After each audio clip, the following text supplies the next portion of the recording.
I just finished listening to the Latto album, and she should have just released it on B-Day because it's a love letter to 21 Savage. Where's the savagery? We outside this summer, mommy. Like, what are we doing here? Let's get rolling on the deluxe. Alright. Today, we are reviewing Latto's new album, Big Mama. And let me tell you, she did her big one with this one.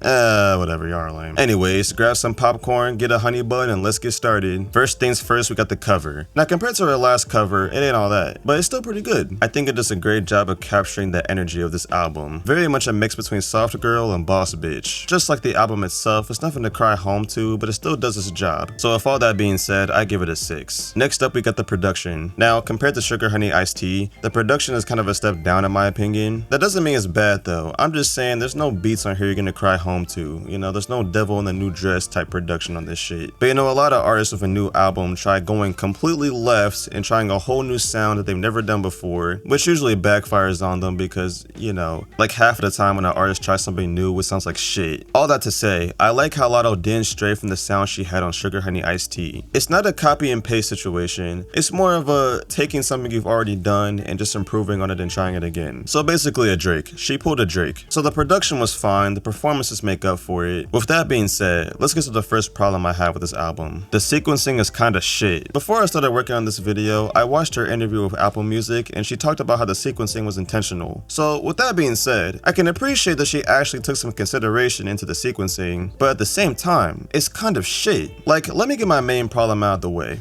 Why is Somebody the closing track to this album? Like, am I the only one that has a problem with that shit? Like, it's a decent song. It would have made for a good bonus track or a deluxe track. But for the closing track, you typically want a song that embodies the core themes of your album. Not a song where you're saying you don't care how many bodies your boyfriend has. I don't want to compare this album too much to Sugar Honey Iced Tea, but let's do the comparison, shall we? The closing track for Sugar Honey Iced Tea was Shout Out to Me, which in my opinion is her best song ever. So imagine how upset I was that for this album's closing track, it was a song where she's talking about how she doesn't care how many bodies her boyfriend has. And what makes it worse is it comes right after Daddy's Girl interlude. Like, this is the most emotional track on the album, and then you follow it up with a song about, well, what I just fucking said, literally. Apart from that though, this album faces a problem that most albums have nowadays. You know what I'm talking about. All of the bangers were put towards the front of the album, meanwhile the duds or the lesser tracks or the filler tracks were put towards the end. This means that the first half was really fucking good, but then the second half, it dips a little. Well, a lot. It dips a lot. Alright, next up we have the lyrics. Lyrically, Latto hasn't improved that much. The performances, however, are really fucking good. Like, consistently good. She's rapping her ass off for like 80% of this album. I feel like some of her bars would have hit harder if the production was better, but that's more of a personal thing than an actual lyric thing. And on some of these songs, she does a great job of balancing the boss bitch energy with the more feminine energy, which I love that, I really do. I'm always gonna give an artist props for showing versatility, and Latto definitely did that this time around. I mean, to be fair, she did that on Sugar Honey Iced Tea as well, but not to this extent. You know what I mean? As for the subject matter, well, this is another problem I have with the album. A lot of the songs are just her talking about how much she loves her man, but also some other stuff too, don't get me wrong. She's sprinkling in some motherhood here and there, some boss bitch energy here and there. You know, she's still doing her usual shit while also adding some new shit. It's just that most of the songs in this fucking album are her talking about how much she loves her man and how much she wants to fuck him and all that shit. You know, the typical female rapper shit that honestly kind of gets on my fucking nerves. Now, I'm a guy, so don't take this personally, but I feel like the main problem I have with a lot of female rap albums is sometimes they talk a little too much about love and or a man. There's nothing wrong with making a love song here and there, but when every song on your album is a love song and you're not an R&B artist, like, what the fuck are we doing? Now obviously there are exceptions to this. I mean, Lauryn Hill's Miseducation of Lauryn Hill is literally one of the best albums of all time, and every song on that shit is about love. But damn it, not every female rapper is Lauryn Hill, and Latto is definitely not Lauryn Hill. It's one thing if you do it in a creative way. It's a whole nother thing if you're just talking about, oh, like, I love my man, like, I want to fuck him so bad, like, I want to put him in this sex position and that, you know, I want to suck his dick, you know, like, bro, like, literally, I don't give a fuck. I'm sorry, but I don't give a fuck, man. Again, I'm a guy, so you can tell me to shut the fuck up if you don't want to hear it, but I'm just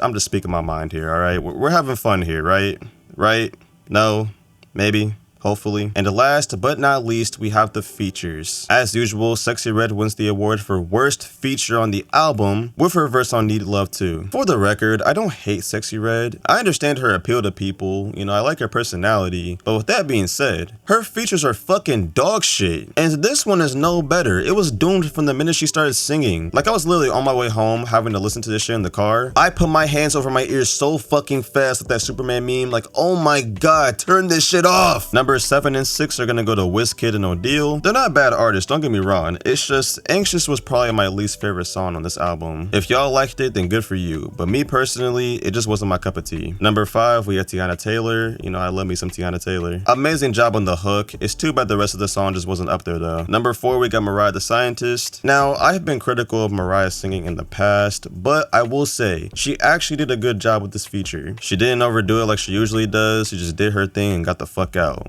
And I appreciate that. At number 3, we have GloRilla. Easily one of the best features on this album. These two always bring their A game in the collab, and this one is no different. So nice job, ladies. Number 2, we have 21 Savage. Not gonna lie, some of the shit he was saying had me like this, but other than that, it's 21 Savage. He really can't miss. Except on Iceman. And finally, we have Doja Cat at the number 1 spot. I feel like a Doja Cat just makes it a mission to kill anybody on a feature, and this one is no different. Just straight rapping her ass off, solid bars all around. Just another reminder that you can never go wrong with having Doja Cat on your album. Ultimately, Big Mama is an album that showcases Lau's maturity since her previous project, and overall just shows that while there's still room for improvement, she still knows how to balance the hits with the emotions. Now, it's not perfect, but it's not trying to be perfect. It's just Latto being her true, authentic, sober self. So even with all the problems I have with this album, I can still appreciate her trying to be more open with her fans, and ultimately just being more open with herself. I've already seen a lot of Barbs or Latto haters say this album is shit, or it's not that good, or oh, like it's kind of boring, like, you know, it's just her talking about her man and, you know, all that stuff, you know, just shit like that. Which I agree with the man stuff, but even then, it's really not that bad. Y'all just being fucking losers. And maybe I'm wrong. Maybe this album isn't as good as I think it is. But even then, I don't give a fuck. It's my opinion. Like, fuck you. But with that being said, I'm giving Big Mama a 7.5. A whole lot of sugar and everything nice, but not enough spice. Anyways, thanks for watching, guys. This has been Xavier Rants coming at you with Rants. Like and subscribe if you enjoyed the video. If you want to put a comment, put it in the comment section. Follow me on Twitter and TikTok, and everything else can be found at this link in the description. Other than that, adios.